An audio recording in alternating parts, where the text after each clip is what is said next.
What's good, everybody? Welcome back to my channel. I'm Zamir from XCC Tunes.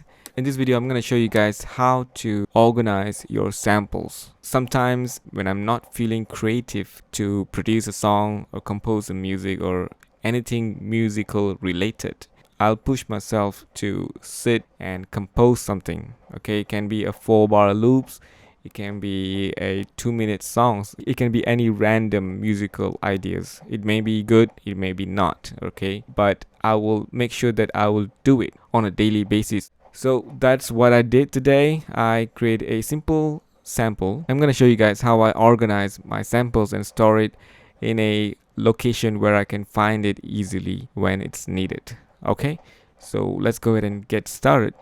I have a simple 4-bar sample right here that I made, and I think it sounds pretty cool. So here we go. I'm gonna play it for you guys.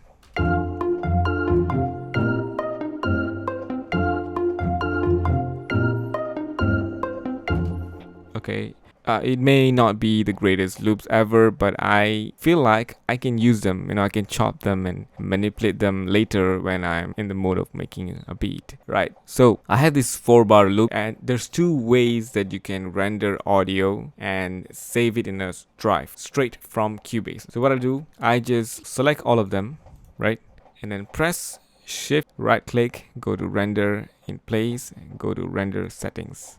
Here I've got a bunch of settings that I can play around. If I want to just render the dry signal, I can click on the dry signal here.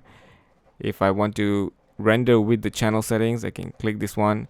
If I want to have the complete signal path, including the sound effects and everything, I can have it checked on this one. Or if I want to have a complete signal path plus the master effects, I can click on this one. But I like to use this one, complete signal path, because if I choose channel settings, does not include the sound effects.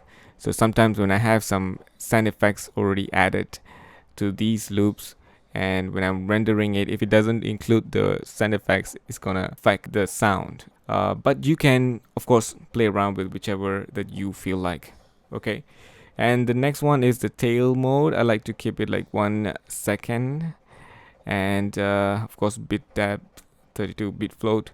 Okay, this is the most important things. Okay, you have to come here and change the name of this loop. Okay, you may don't want to name this loop. Usually I don't name my loop, I just put as melody or bass or drum samples. If you're rendering a melody track, make sure to add the key. So this one is F minor key, and add the tempo is 135 beat per minute. Okay, so the next thing you gotta do is this one. When you click on this drop down menu, you have two options. One is use project audio folder. I don't like to use that way. And the other one is choose. Okay, I like to go to choose, and I'm gonna go and select my folder. So I'm gonna go to local drive, and I'm gonna go to battery samples, and I'm gonna scroll down, go to my folder, and here is the melody. Yeah, I like to put in melodies, right? Okay, so now I'm gonna mix down to one audio file. Make sure it is checked, and you can either want to mute the source event, which is all of this track, or keep source events unchanged. I like to mute them, and I'm gonna render this one. Okay, now I've rendered these 3 tracks together to one audio file. So let's play it.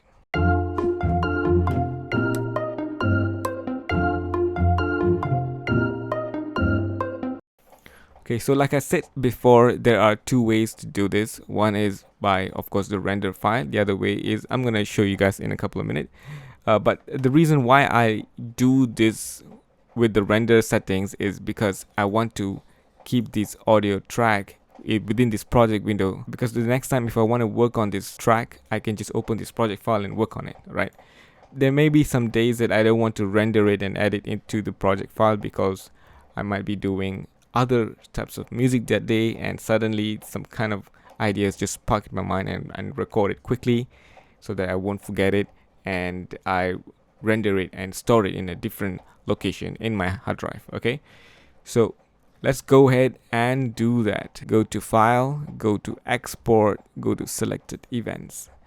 Okay, here we have the same settings, and I'm going to click on Complete Signal Path one more time, and I'm going to click on this one, mix down to one audio file. Make sure to do that. And this one here, of course, we gotta have to rename it again. Melody, okay, F minor 135 BPM. Okay, I'm gonna add 1 at the end just so that it will not mess up with the original audio that I just rendered using the render settings earlier. Okay, here you're gonna come back and you can use the project.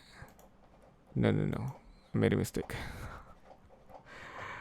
I've made a mistake. So I'm gonna have to go here and go to choose D drive battery sample, find my name there, and here I'm gonna select melodies as well.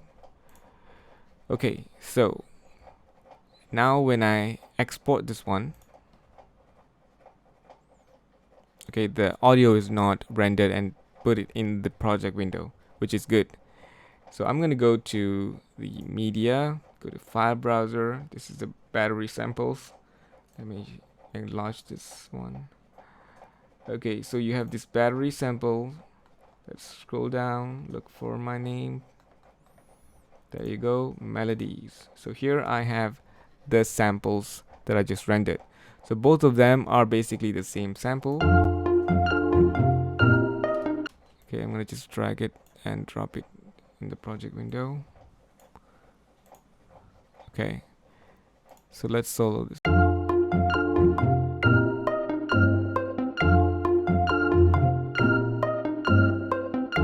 So make sure to use this technique so that you will never forget any of your ideas, right?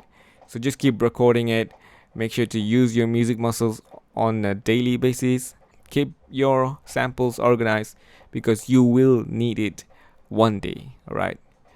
So I hope you guys find this video helpful. If you guys did, please make sure to subscribe, turn on notification, smash the like button, and share this video to all your friends and family. Okay, thank you so much for watching. I'll see you guys in the next video.